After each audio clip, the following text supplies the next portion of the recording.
roll call will not always be the same order. So attendance roll call. Manager Maxwell? Manager Olson? Here. Manager White is here. Manager Loftus? Here. Manager Rognus? Manager Miller? Here. Manager Hitchmati? Here. All right, thank you very much. Is there any member of the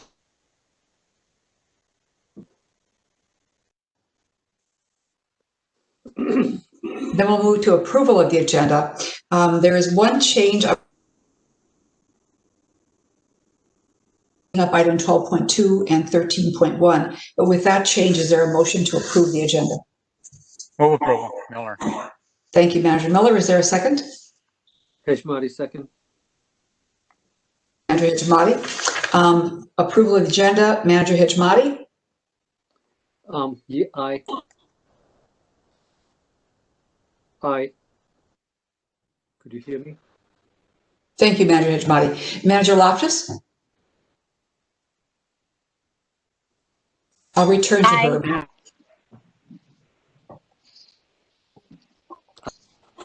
Manager Miller? Aye. Aye. Manager Rognus?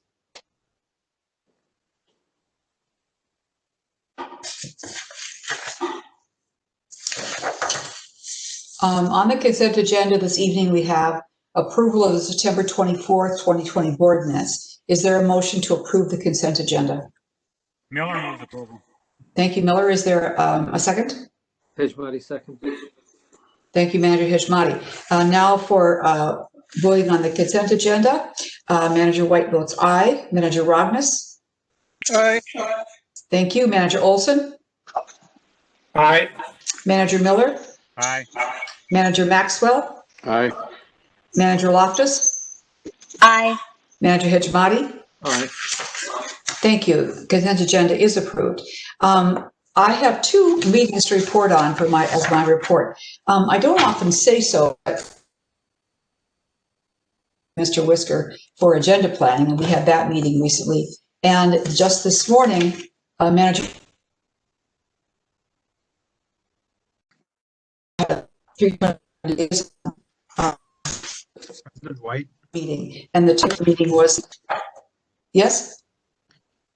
since you called the meeting to order, we've had some chop on your video and audio, which is really unusual. You usually come through clear as a bell, so I'm not sure if you're in a different location, have a wireless connection where you're usually hardwired, but I just wanted to let you know it is cutting in and out. If that continues, I can switch to the iPad. I'm on my laptop, on my desktop. Thank you for letting me know. Sherry, your volume is also up very high. I'm sorry? Your volume is very high as well. I'm not you're yelling. coming across where It's down to the computer. yeah. Does In the computer, if you can turn it down just a little bit. Does that sound better? Yes. Okay, thank you. The 325 liaisons met this morning, and we had the presentation of the dynamic evaluation from our consultants, Mr. Connors and Ms. Bujol, and the outcome of the meeting, the liaisons directed the staff group and the consultants to meet and add some flesh to the bones and work on some of the variables that are included in that. So they will be meeting, and then it will come back to the liaisons once again.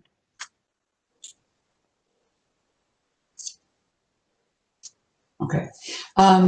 Then on the agenda, we'll move next to the Operations and Programs Committee meeting report. Manager Loftus. Yes, thank you, President White. This evening we had a presentation from the newest employee, Mr. Bourne, about the website content, and I believe everyone is excited for the rollout next year, and it's very, very focused on interests of users and also the district's priorities. So we're excited to see it and thank staff for all their work. That's all I have. The upcoming meeting and event schedule is in the agenda, of course.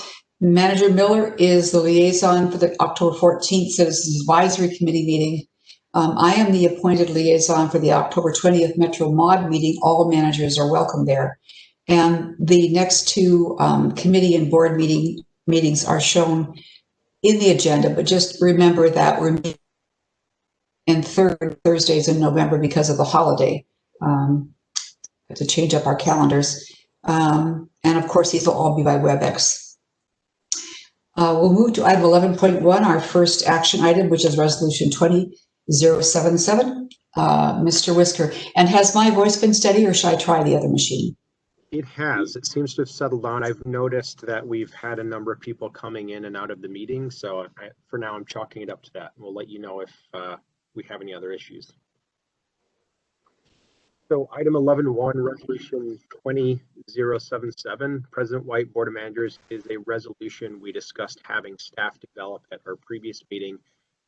It simply recognizes Hennepin County Commissioner Callison's service on the Hennepin County Board as it relates to our work as a watershed district.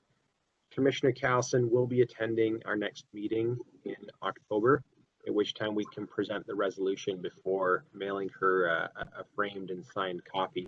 I'll also note I've ordered a watershed plaque for Commissioner Callison. You've seen those before. We've handed those out to CAC members, former board members, and we'll anticipate having that in hand in time for the next meeting. So I'm not going to step you through the resolution. I'm assuming you've read it, and I'll take any questions if you have them.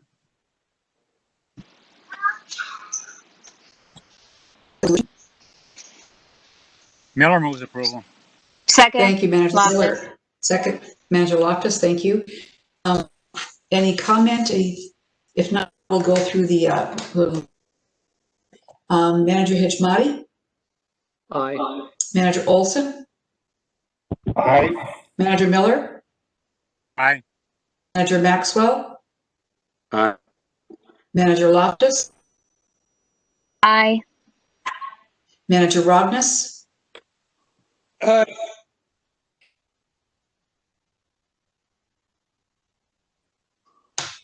I'm sorry, I'm looking at my screen here. It says I have some background noise. At least background noise. Then we'll move next to resolution 20078, which is approval of the 90% plans for Church Lake Pond Enhancement Project. Anna Brown.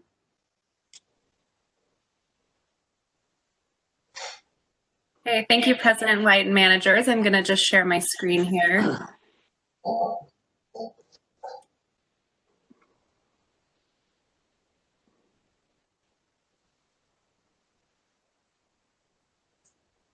Okay, so this evening, Just 1 second, I and think I'm getting a lot of.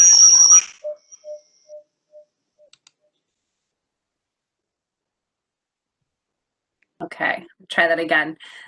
So this evening I'm requesting approval of the 90% design plans for the Church Lake Stormwater Enhancement Project.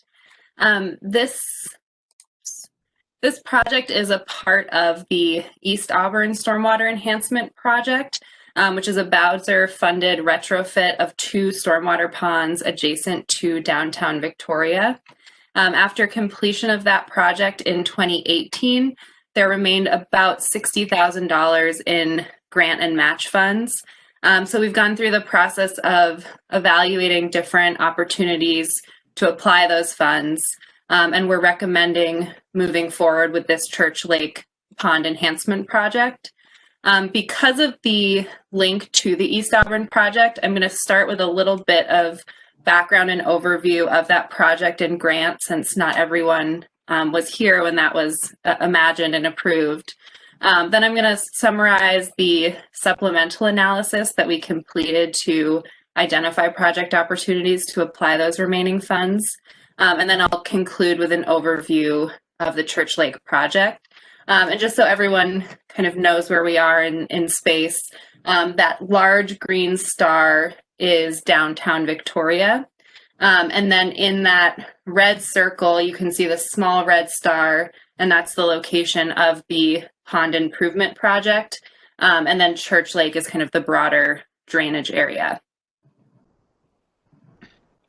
So this project was first conceived in 2016 when the City of Victoria approached our permitting and planning staff looking for a stormwater solution that could help with upcoming development in downtown Victoria. The city had constructed stormwater ponds in 2003, the two stormwater ponds to the left of your screen. And at the time, they were designed to provide regional treatment for 22 acres of downtown Victoria, the area highlighted in yellow. However, following the district rule change in 2011, the facilities were no longer in compliance, and the city was anticipating a fair amount of redevelopment downtown and was looking for a way to continue to provide regional treatment for downtown businesses. We initially completed a technical feasibility study and found that adding filtration benches in those two ponds could increase the treatment capacity above regulatory standards, and also identified the ability to further treat Church Lake, a lake that is hovered around clean water standards and is likely impacting downstream East Auburn Lake, which is impaired. So after determining the project feasibility, the district submitted an application to Bowser's Clean Water Fund program. And while that grant was being evaluated, we worked through a cooperative agreement with the City of Victoria for the project. And really the primary purpose of the cooperative agreement was to establish MCWD as the fiscal agent for the project, so that we would essentially be serving as a pass-through for those grant funds to the City of Victoria. So under that agreement, the city completed all of the design, the quote solicitation, and the construction oversight. They also provide all the match funds, so there are no MCWD dollars involved in this project. And then they also indemnified the district in the event that the project didn't meet grant standards. So as I said, this project was complete in 2018, and you can see some finished photos here. On the left, you can see sort of in the distance the first pond treatment structure, and then in the foreground, the larger of the two ponds. And then on the right is just an aerial view of those ponds. There were some additional modifications made to the facilities in 2019 to accommodate some high water concerns. And since 2019, they've been complete. So as I noted, we had about $60,000 on the grant remaining when that project was complete, primarily because of just competitive procurement conditions. And so with that remaining funding, we worked with WENC and the city to evaluate some additional projects that we could apply these funds towards. To be in compliance with the grant, they had to primarily achieve water quality benefits, and then had to also be within the same minor subwatershed. We had some constraints in looking for alternative projects. One just being the budget, with $60,000 for engineering, design, and completing the project. You're pretty limited in the types of projects you can carry out, as well as the total phosphorus reduction you can achieve. And then there were also just some subwatershed conditions. It's a largely built out drainage area. And a lot of the stormwater facilities, existing stormwater facilities, are draining into these large wetland systems. So we wanted to be kind of conscientious of making sure that, if we're achieving kind of smaller phosphorus reductions, that net benefit isn't sort of doesn't immediately disappear when it drains into a large wetland system. So wanted to think about where we could really have an impact with those limited dollars. The opportunity that rose to the top was this Church Lake Pond Enhancement project. This project looks to retrofit an existing stormwater pond located directly east of Church Lake. The pond was constructed in 1992 to treat about 12 acres that includes homes, local streets, as well as a portion of Victoria Drive, which is a pretty major thoroughfare in Victoria. The pond is really at the end of its useful life. And at some point in the last 30 years, the berm was breached. So its treatment capacity is likely below its 30% design standard. So through this project, we're proposing to raise the berm on the pond by about 1 foot, which will increase the treatment capacity as well as the volume retention, resulting in an additional 2 to 3 pounds per year of phosphorus removal over that existing design standard. Whoops. See if I can go back. In practice, it'll probably have a greater reduction, again, because it's not sort of functioning at full capacity right now. The design cost is approximately $30,000 as currently conceived, and we're looking at also adding a redesign of the outlet structure to gain further treatment efficiency. And this enhancement has been approved by Bowser to apply those remaining grant dollars. So again, tonight I'm seeking approval of the 90% design plans, and this will allow the city to carry the project to final design, quote solicitation, and construction. So again, the city will be sort of leading that process from here. As next steps, the board will see a supplemental agreement come forward, probably through consent agenda, and that'll just make sure that our cooperative agreement from the first phase carries over onto this project, which hadn't originally been conceived. And then again, from there, the city will kind of take it away with final design and construction through this winter. So with that, I can take any questions. Thank you, Ms. Brown. Is there a motion to adopt the resolution? Ragnar, so moves. Thank you. Is there a second? Olson, second. Thank you. Are there questions or comments for Ms. Brown? It was interesting to see the alternate possibilities. I imagine they're going to stay in someone's active file. That was a lot of good work. Certainly. Nothing else. We'll proceed to a vote. Manager White votes aye. Manager Rognus? Aye. Manager Loftus? Aye. Manager Maxwell? Aye. Manager Miller? Aye. Manager Olson? Aye. Manager Hitchmati? Aye. Thank you all, and thank you, Ms. Brown. Next up is Resolution 20079, approval of design scope for the West Auburn barrier design. Ms. Brown again.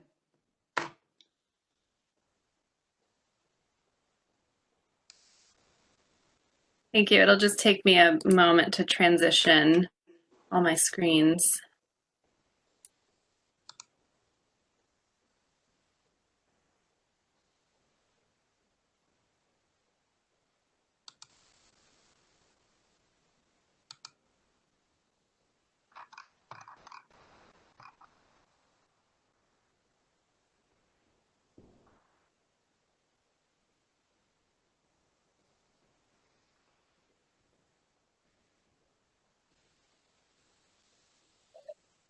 Okay, thank you. So my second item this evening is approval of a design scope for the West Auburn cart barrier. This project is part of the Lessard Sands Outdoor Heritage Council program to manage and restore lakes system-wide in the 6 Mile Creek Halstead Basin watershed through cart management and removal. As the board is well aware, we are executing a 3-pronged strategy out here to strategically place barriers throughout the watershed to aerate shallow lakes that are thought to be nursery areas and to remove adult biomass from the system. To date, we have installed utilities at all 3 of the lakes that will be aerated. We have constructed 3 of the 4 cart barriers, and we're now and are second year of operating those barriers and have learned a lot about operations as well as refined design through some retrofits of those barriers. And then from now moving forward, we're really focused a lot on the adult biomass component. And we have practiced a number of different types of carp removal, done a lot of box netting, done stream trapping, as well as worked with the commercial fishing community. And a lot of our focus moving forward is going to be in sort of that Parley mud system where the carp numbers remain relatively high. So the one remaining barrier to be constructed is the Auburn Lundsten barrier, or as it's shifted closer to West Auburn Lake, I've started to call it the West Auburn barrier. And this is located within Carver Park Reserve at the outlet of West Auburn Lake. This barrier is being used both to manage recruitment, primarily to prevent carp from moving from the Auburns into North and South Lundsten, which are thought to be lakes that carp can successfully spawn. And then we're also looking to develop the barrier in a way that it could facilitate stream trapping, so that as carp are trying to move downstream, that we could potentially remove them from the channel. Last year in 2019, we fully developed a barrier design near this location, and that design was approved in December of 2019. At the time, we received one quote, but it was significantly higher than our budgeted amount. And upon consultation with the contractor, we were able to understand some of the unique construction challenges at this site. One being channel sedimentation. There was a need to do some channel dredging in order to place the barrier, but the actual sort of amount of dredged material was relatively unknown, so the costs were hard to predict. The barrier was also placed kind of far back in the channel, which created some unique challenges around construction access, and required the construction of an entrance for construction vehicles, and potentially was going to require a more permanent access road, again, driving up the cost. And then we also last year were just faced with some unique winter conditions, some environmental conditions that made the construction process uncertain. The water level was really high in the channel, which would make it difficult for equipment to access. And then it also never froze, which was abnormal for this area, but it meant that they couldn't kind of leverage frozen ground conditions. Excuse me. So because of that, we did not award a contract, and we said we would kind of take a hard look at both design and location to see if we could bring costs within range. So we have identified an alternative location that's going to solve a lot of these problems, and it's essentially very close to where we were already going to place it. The new location would co-locate the barrier near the culvert that goes under this road, this dirt road going down to the boat launch. And our preferred option is that it would be on the upstream end, but the downstream end would work as well. This design will use less material. It's a smaller barrier overall because it ties into either side of the culvert rather than the banks. It won't require any sediment removal. The channel is sort of at the right depth at this location. The construction can happen right from the road, so no special construction access needed. And then it will provide a similar functionality. The one modification is that it doesn't as readily facilitate the stream trapping, but what we can do is deploy a temporary barrier further downstream. And with a temporary barrier, we can actually open this barrier, kind of flush the fish in, and then trap them. So we can still achieve the trapping function, just with the use of a temporary barrier. So because we completed design previously for this barrier, we don't have any design dollars remaining to do this change. So we are requesting a second design contract to complete this change, and that will get us through design as well as the permitting needs for an amount not to exceed $9,445. So the timeline, we can turn around design pretty quickly, and we'll look for a design completion in November, look to award a construction contract in December, and then they'll have probably until the end of March to complete the barrier. So we are seeking approval again this evening for that design scope for the West Auburn cart barrier. Move approval of the staff recommendation. Miller. Second, Olson.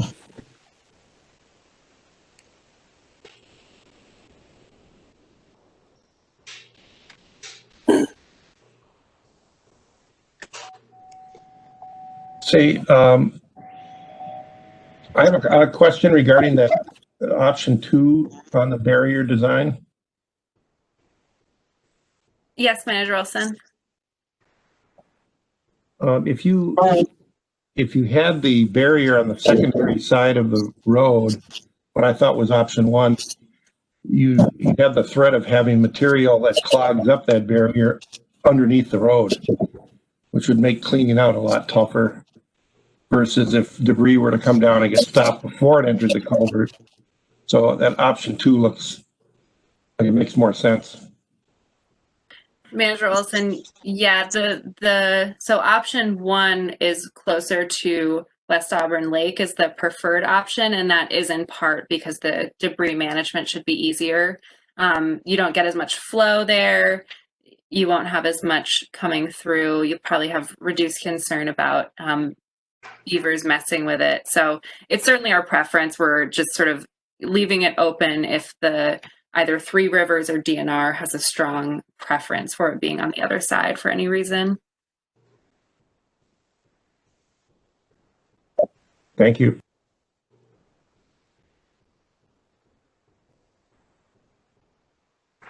Any other questions for Ms. Brown?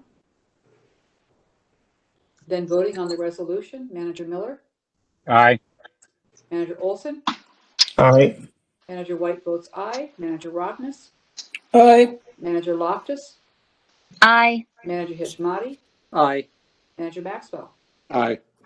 Thank you one and all. Thank you, Ms. Brown.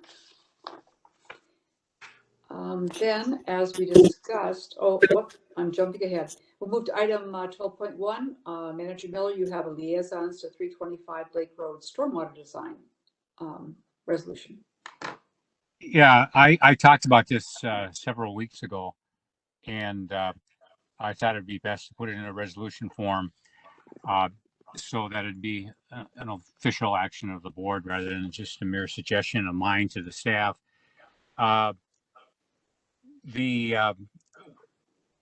We've had we got liaisons on the other side of the project, the private side of the project, with working with the city, and this would be on the public side of the project, and this overall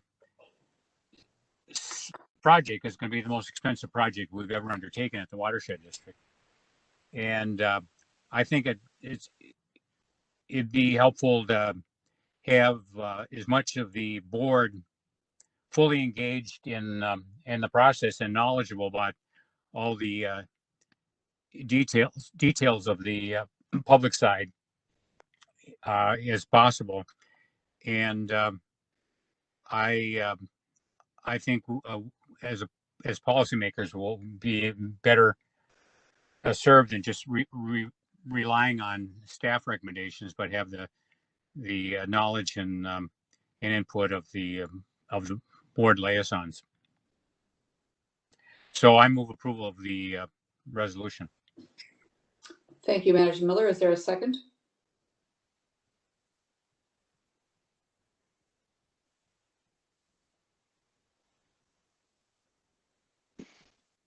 I'll second it. Olson. Thank you, Manager Olson. Thoughts or suggestions? Questions?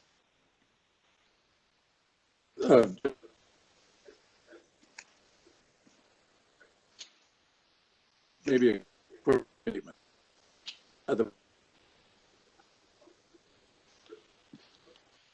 Keep in mind, if we got different liaisons for water and then different liaisons, that they have to make sure that we're in each other to know what we're doing. Because I'll go back to what I said today. If you take from Lakeville, 325 to water to Collegeville Park, it should just be one picture. We should be looking at it as one large picture, not 4 different frames. So everybody's got to stay in sync and and talk to each other, and where we all know what. Thank you, Manager Maxwell. Other comments?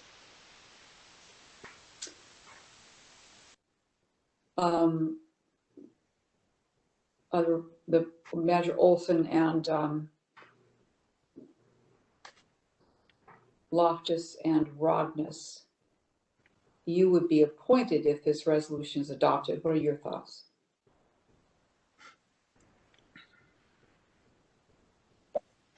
Manager Olson? I understand the appointment, and I'm willing to participate to the best of my ability in doing it. So I have no issues. Thank you. Rognus is in favor of the motion. Thank you, Manager Rognus. President White, this is Manager Loftus. Yes. I support it, and I'm happy to serve as a liaison on the committee. Thank you. I think that to Manager Maxwell's point, we'd have to be very cautious about open meeting law. And we'd need to outline what the exact job is for the liaisons going forward.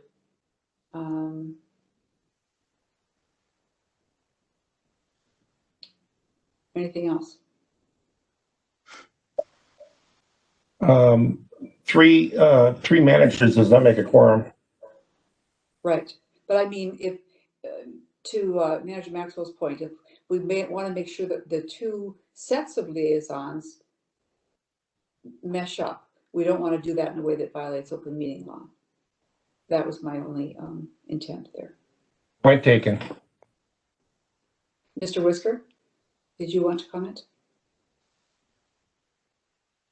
I don't think so. I was just prepared to offer that, staff can, as we've worked with the liaisons with the city of Hopkins on the private development side, and I think we've carved out a clean role. I'm sure staff, Mike and Gabe, can do that with Manager Olson and the other liaisons, Rognus and Loftus, to make sure that we've got a clear delineation of responsibilities and how they'll plug into the design process at different milestones. And we can also, obviously think through at what points information is being reported back through committee or board to make sure everybody's in sync. Thank you. And when it comes to knock on wood, the developer selection for 325 Blake Road, our agreement says that we will add a third manager to that process. And so that could very well be Manager Hejmati when the time comes. And then everyone would have a role. Anything else, or are we ready to vote? I would just echo that I hear Manager Maxwell and President White's concern, and anytime there's gray area, be sure to consult with Mr. Whisker and also our legal counsel. So Thank you. Noted. And thank you, Manager Loftus. If we're ready then to vote on what will be resolution 20080, Manager Maxwell.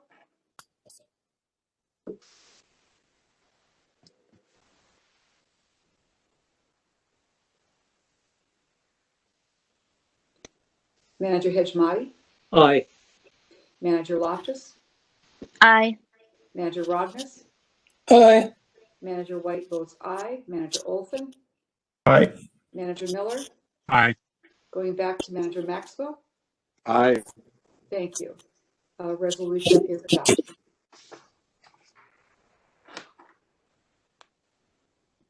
We'll now move to item 13.1, which is a staff update from Ms. Cermak on real-time sensor network project.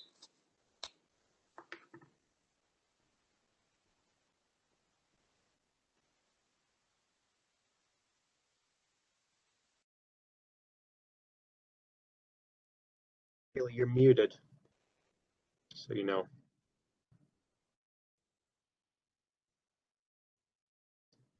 Kaylee, you're muted.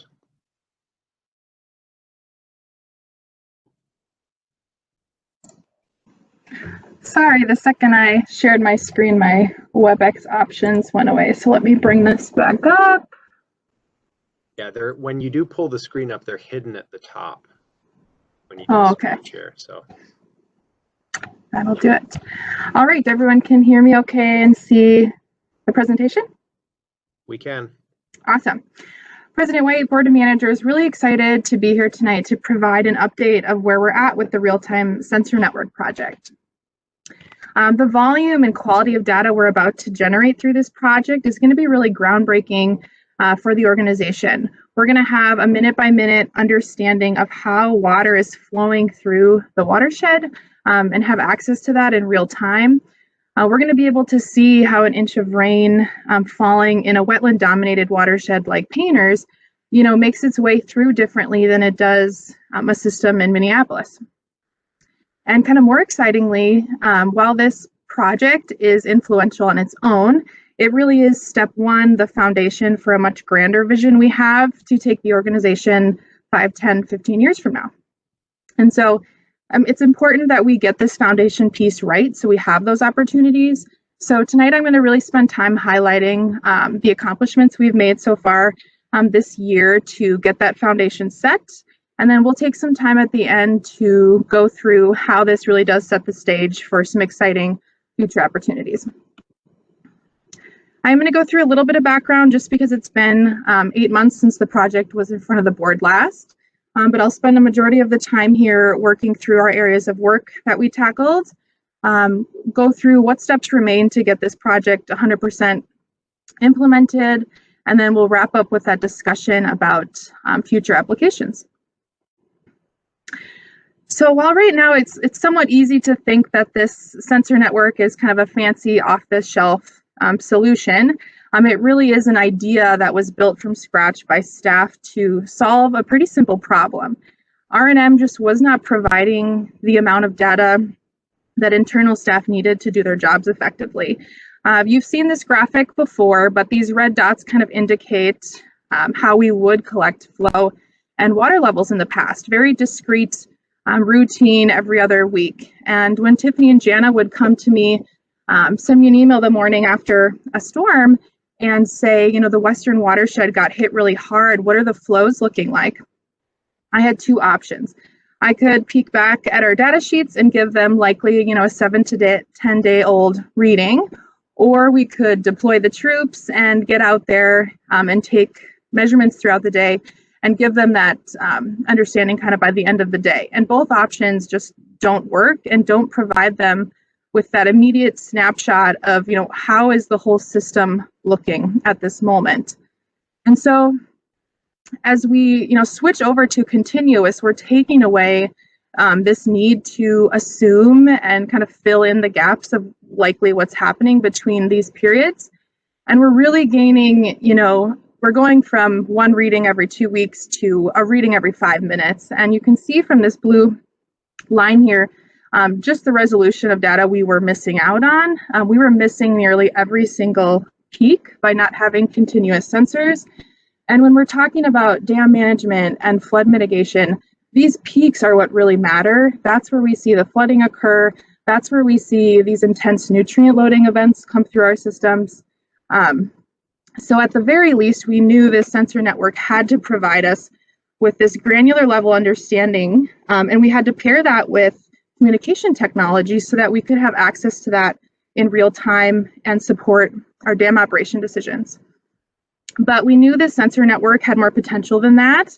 We could add in other benefits if we could just make this data publicly available. Our partners can use it to inform emergency management decisions. And we can also then solidify our role as this information broker during high water periods. We're going to be, narrowing our understanding of the volume that comes through the system during these peaks, how the water quality is changing during these peaks, and those are the two key elements that we use to calculate nutrient loads. And that doesn't sound maybe super glamorous, but it's going to be really important for identifying loading hotspots in the creek. And when we look at areas like the Greenway, when we've had multiple projects with a stacked benefit that address a lot of stormwater concerns, we're actually going to be able to pick up on that now with this level of data and be able to communicate about project effectiveness. And lastly, we knew if we placed these sensors in the right location, they were collecting the right parameters, this really was going to be a foundation for a lot of future initiatives that we'll touch on at the end of the presentation. But it was important that we get this foundation right. There was a lot riding on that, and we had some work cut out for us this year. We broke the work out into 3 distinct phases. The first being getting infrastructure out there to house our equipment and getting the equipment programmed and installed. And we knew this would require some labor and some time, but it was a step that we've done before. We've installed job boxes in the field. We've read through equipment manuals. So we knew that we could do it with just a little bit of elbow grease. These next 2 steps are where, we were a little more intimidated. This was a brand new area of work. We had never done this before. For me personally, these were brand new skill sets that I haven't developed yet. And there was a lot riding on these 2 stages. If we couldn't get this framework to work, the whole project and the deliverables wouldn't be possible. So we did, hammer through the infrastructure installs. We got a majority of those out. You can see a few pictures of what those look like here. And we deployed a subset of equipment inside. And really what we were aiming for is to get this kind of pilot set of sites so we could have a variety of equipment brands out there, a variety of station types and parameter types, so that we could begin building out that data processing framework. And before I get into our goals with the framework, it's important to kind of know how this looked previously. So when we've had sensors out in the field, it required staff to go out and manually download those, every 2 weeks, every month. We would bring that back to the office, download it onto the server, begin some Excel work to format the data and get it in the perfect shape that our database can accept, and then go into our database and physically upload that. And we knew that that type of process just wasn't going to work for the ResNet data. Just the sheer volume we're about to get into, it just wasn't going to be possible.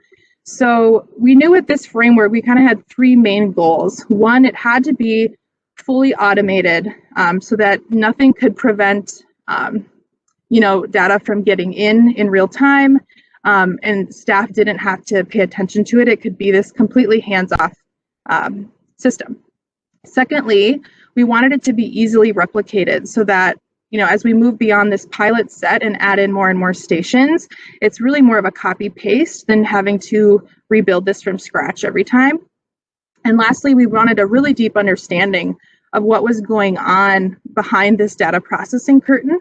And in order to gain that understanding and reach those goals, it was important for staff to build this out ourselves.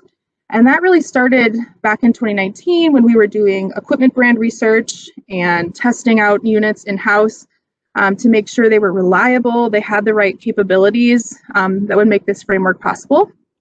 And then this year, we've been really focusing hard to code out the data processing scripts. And we did that in a language that's common in the scientific community and a skill set that the R&M team has been working really hard to improve upon and further incorporate more and more into our workflow.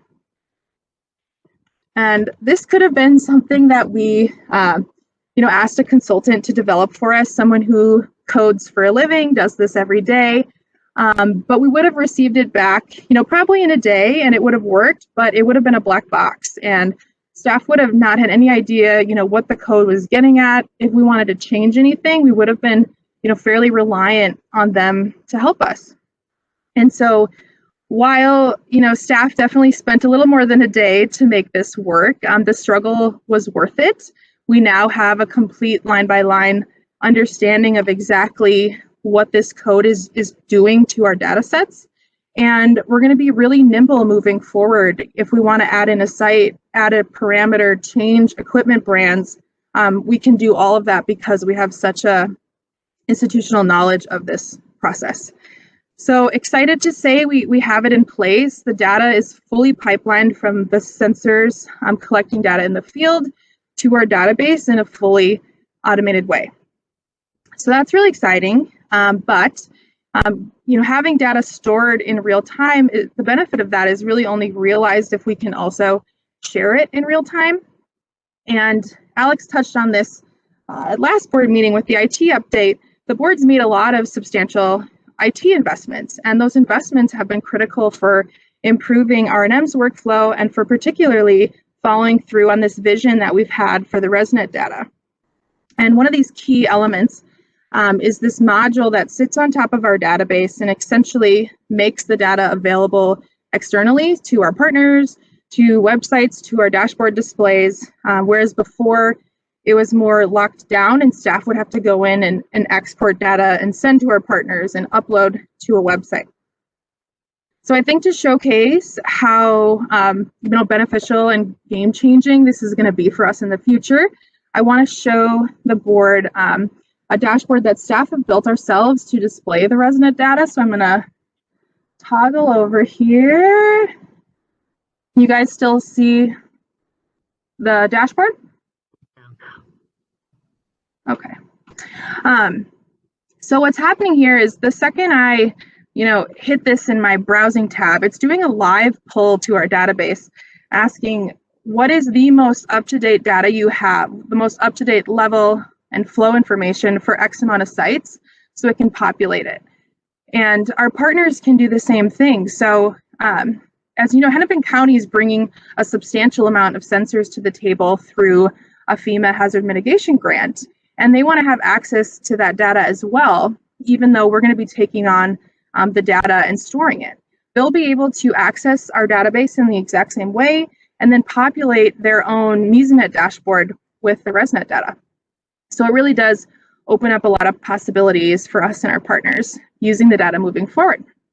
A couple other neat things of just how we've been utilizing it this summer, in contrast to Tiffany and Jana having to email me in the mornings, they can hop on here and they can, peek at Edina and look at, has the creek receded since last night's storm?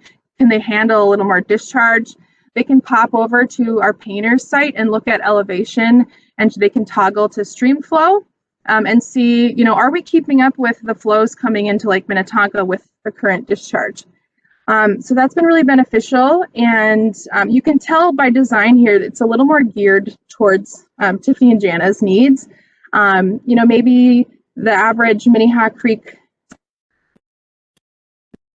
What do these elevations actually mean in relation to good or bad paddling conditions? R&M staff, we'd like to see a dashboard that has battery levels at all the sites, and did our storm samplers trigger? Do we need to go calibrate sensors? And the great thing is that all of these options are possible because staff built this out ourselves. The content experts, our staff can be creative and test out all these new ideas in a fairly low risk setting. We could have, asked a consultant to build this for us too. We could have, tried to describe our vision for this perfect dashboard, and we would have received something, beautiful, and it would have functioned, and we would use it, and we probably would use it 20 years from now without it ever changing. And the beauty with this is that we can continue to adapt and change as the needs every year change. It's logical to think that a year like this year, the dashboard needs are a little different than a year like 2014 with mass flooding across the watershed. So staff's going to be able to be really creative and continue to kind of iterate through different ideas. And then we can utilize the website experts, the consultant, to kind of refine it and help us kind of flush out our ideas before their website ready. Lastly, I do have to mention this website right now is for internal eyes only. Tiffany and Gianna are the lucky two that have access to this link.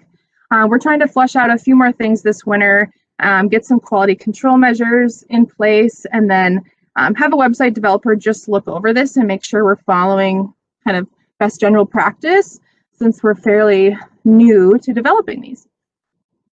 I'm going to switch back. Okay, so we have this framework built from start to finish. We're really excited about that, and we have this built-in knowledge on every step of the way on exactly what's happening. We do have a few other things to kind of check off the list before we're can kind of consider this foundation completely built. We have to roll out a little more infrastructure, kind of shifting our focus into the upper watershed. We have had a few equipment delays this year, so as we get more of that available, we'll continue to roll more sites out. And then really working hard to get our dashboards, prepped and ready for internal use, the R&M maintenance dashboard, refine what Tiffany and Jana need out of this dam operations dashboard, and then, likely working with Trevor and his team to brainstorm who our public audiences are for this external dashboard and what do we need out of that. And so before I wrap up, I just want to spend a few minutes, talking about, what our investments in IT and in staff have really set the foundation for. We've put a lot of time in lately to really thinking through our IT plan, and the board has made a lot of investments to get the proper infrastructure in place. And for the first time ever, we actually have the infrastructure talking to each other too.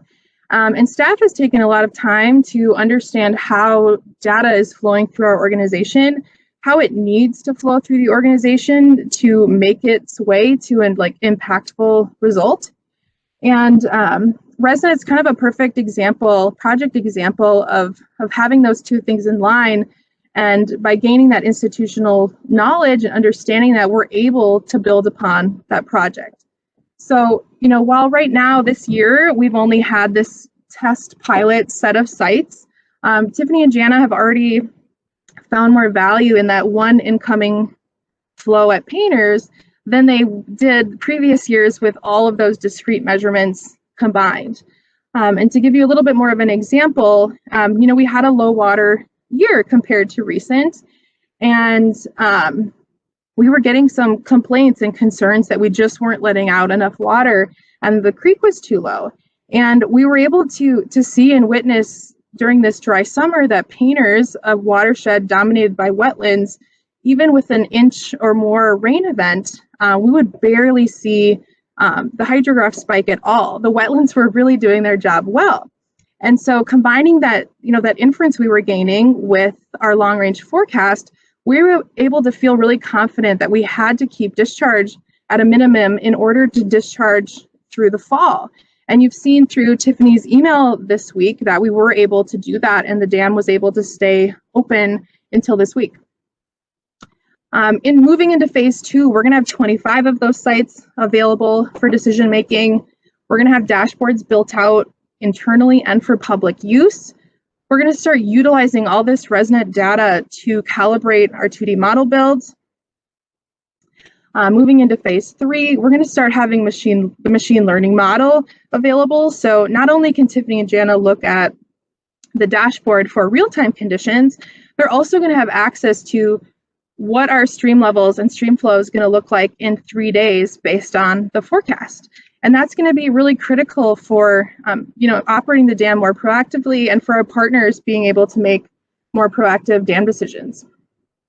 And ultimately, all of this leads to this possibility that we can further optimize the dam, fully automate the dam. And while all of these, the ResNet project really does set the stage for all of these. It doesn't provide all of these benefits on its own.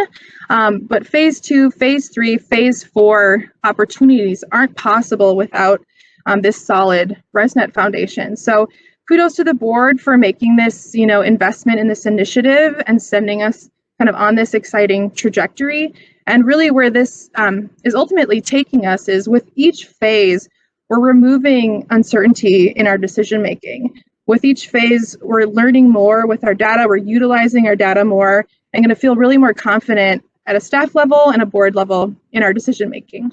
So it's an exciting place to be. It's an exciting place where we're going. And I think I'll kind of end there and happy to take questions, comments, anything you got. Thank you so much, Ms. Cermak. Very interesting.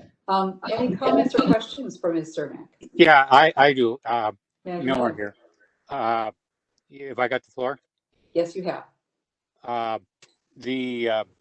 It's really exciting and comprehensive, but the thing that kind of comes to mind is it's all about water flowing, through the lakes and the creeks and all that. And you touched on it a little bit in the wetlands. A lot of the wetlands aren't connected to the creek immediately, but a lot of houses are on them. And I know in my neighborhood, when the creek is flooding, much prior to that, the wetlands are overflowing, and sandbags are going up around houses and stuff. It's could be an extreme event. But have you given any thought about measuring certain wetlands that would have overflow would have impact on properties, and how to predict that and notify the appropriate people, et cetera, et cetera? Ms. Cermak, you are muted. Haley, I muted you because you're generating some feedback when board members talk. It's coming out of your speakers and back into your mic. So. Gotcha. Manager Miller, great question. While the ResNet kind of core set of data isn't going to get quite at that resolution off the bat, when we start getting into the 2D model build, for example, we're going to find out, what elements do we need to incorporate? Do we need to add in more sensors? We might need to do more surveys of our wetlands to kind of refine the volumes within each wetland. So we'll really be able to piece out through that model calibration what other elements we need to either add into the ResNet system or just to the model itself to kind of get at more of those management questions, if that answers your question okay? It does. And that's, I talked to James about wetlands this week, and I think it should be more institutionalized into our vocabulary. We're concerned about water quality and flooding and environment and lakes and streams and wetlands. More people are impacted by wetlands in the district than they are by the creek. Wetlands and ponds, and so I just want us to start thinking more comprehensively about all the other elements of our authority that need to be looked at to make sure that they don't get ignored because we haven't institutionalized them into our vocabulary, and we kind of forget about it. Everybody knows about the flowing creeks and the Lake Minnetonka and the chain of lakes and all that, but more, as I said earlier, more people are impacted by the ponds and wetlands, and so just so we're kind of got that in the back of our mind, I guess. Thank you, Manager Miller. Other comments from Ms. Cermak or questions? This is Manager Yashmati. Yes, may I speak? Thank you. Yes, first, I wanted to tell you what a wonderful job you folks have been doing on this, particularly that you took the trouble to really code it yourself rather than have someone else code it for you, so that there's institutional knowledge about the coding. That's really essential. I commend you on that because that's going to be essential as we move forward, as we're doing research on this, that we will need to change it. And you're very farsighted on your part to recognize that. So I wanted to congratulate you on doing that. That's really excellent.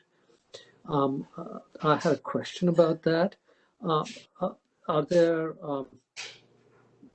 when there's that kind of institutional knowledge that's that critical, I'm hoping that there's a number of people who know it, so that, if it's only one person, that person gets hit by a bus, the institutional knowledge is gone. So I'm hoping that you have backups of people who know this stuff, because this is so critical. Manager Hajmati, great insight. Yes. This year it was a little bit of a divide and conquer and really try to get this stuff in place. And we're going to work hard this winter to, document a lot of this and really widen the scope and make sure everyone is, up to speed and tracking all of these different elements. Because yes, it'll be important to have that. Okay, great. Thank you. Again, congratulations on really an excellent job. Thank you, Manager Hajmati. Are there other thoughts from Ms. Cermak?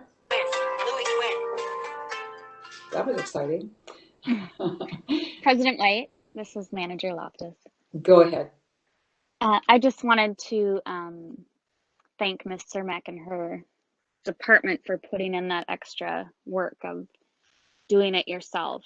I think it's worth noting that it does have a financial impact when you don't go out and use consultants and you use internal staff. And so thank you for being so careful and prudent with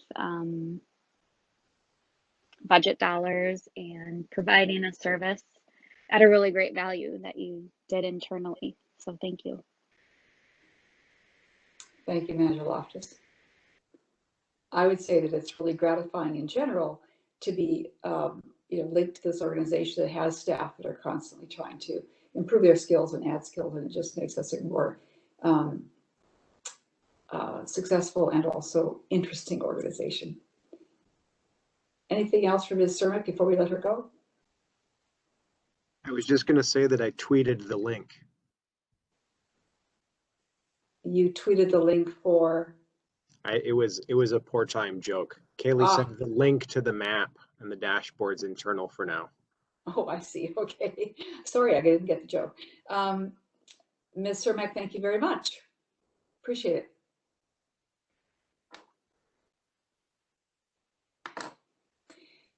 Our next business item then is item 12.2, which is the Minnehaha Preserve Boardwalk discussion. And I know that Mr. Hainan and Ms. Jonley are here from staff, Mr. Whisker, of course. Are there others from staff who will stay when we go into closed session? I think that's it for the staff team, President White, so we can let people exit the meeting, which I see them doing right now. Okay, and I'll turn this over to you.